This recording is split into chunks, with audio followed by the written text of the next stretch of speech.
Hello everyone, कैसे हो? I hope आप सभी बहुत ही अच्छे होंगे, मस्त होंगे, स्वस्थ होंगे। वेलकम है आपका मेरे चैनल पर। आज की हमारी जो मोटिवेशनल स्टोरी है वो है सब में रहते अपना घर बना ले। तो प्लीज़ वीडियो को बिना स्किप किए पूरा देखें और अगर वीडियो अच्छी लगे तो वीडियो लाइक करें, चैनल सब्सक्राइब करें। एक बार एक निर्धन व्यक्ति था जो कि चलते चलते एक किसी पड़ोसी राज्य में पहुंच गया।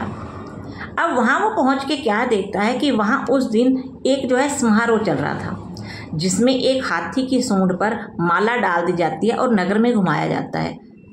तो अब वो आदमी था गरीब आदमी, वो भी वहाँ खड़े होकर उस समारोह को देखने लग गया। बहुत ही अच्छा समारोह चल रहा था जो कि हाथी अपने सूंड में माला डाल के इधर उधर घूम रहा था। नगर की ये प्रथा थी कि वह हाथी माला लेकर जो नगर में घूम रहा था, वह जिसके गले में भी वह माला डाल देता था उस व्यक्ति को वहाँ का 5 वर्ष के लिए राजा बना दिया जाता था। अब वो हाथी घूम रहा था और वो व्यक्ति उसके सामने आ गया। हाथी ने उसी गरीब व्यक्ति के गले में जो माला डाल दी। अब आसपास के लोग जोर से तालियां बजाने लगे, जय जयकार करने लगे। अब वो व्यक्ति ये सब देखकर हैरान हो गया। तभी सभी उसे राजा कहने लगे। उसे बताया गया कि अब आप यहाँ के राजा हो। वो ये सब सुनकर बहुत खुश हो गया। सारे नगर में तालियों से जय जयकार होने लगी कि हमारा नया राजा जो है बन गया है, नया राजा चुन लिया गया है। राजपुरोहित ने उनका राज तिलक किया और वहाँ के नियम बताते हुए कहा कि आपको यहाँ पर केवल 5 वर्ष के लिए राजा बनाया जा रहा है।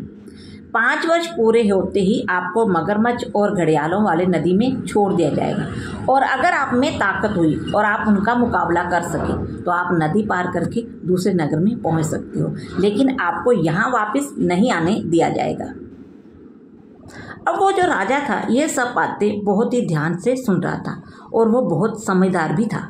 उसने सारी बातें जो है अपने दिमाग में रखी और सोचने लगा कि इसका कोई उपाय तो करना ही होगा। चलो 5 वर्ष तो मिले, 5 वर्ष तो बहुत है, इतने में बहुत कुछ हो जाएगा। अभी के लिए तो मैं एक राजा ही हूँ। 5 वर्ष तक विद्यापूर्व राज्य किया, राज्य के हर काम को पूरे मनोयोग से निभाया और इस प्रकार केवल राज्य में ही नहीं लोगों के दिलों में भी उसने अपनी जगह बना ली थी।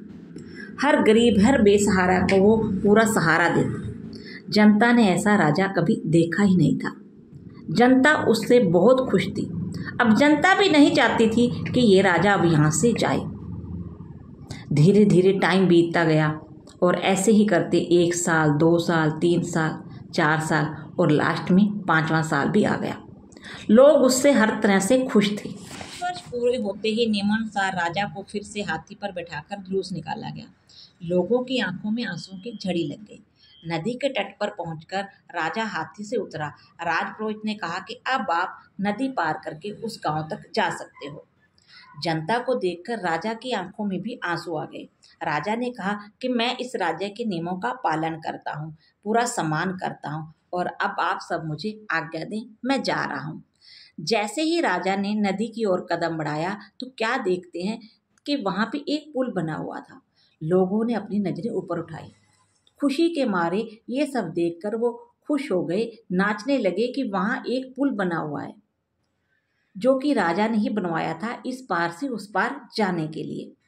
लोग बहुत खुश हो गए। खुशी के मारे वो वहीं पे नाचने लगे। इस पुल का निर्माण जो राजा ने किया था, राजा ने ही इस पुल को बनवाया था ताकि लोग आसानी से इस पार से उस पार जा सकें। राजा उस पुल पर बड़े ही शांत भाव से चला जा रहा था नदी के उस पार वाले सुंदर से गांव में।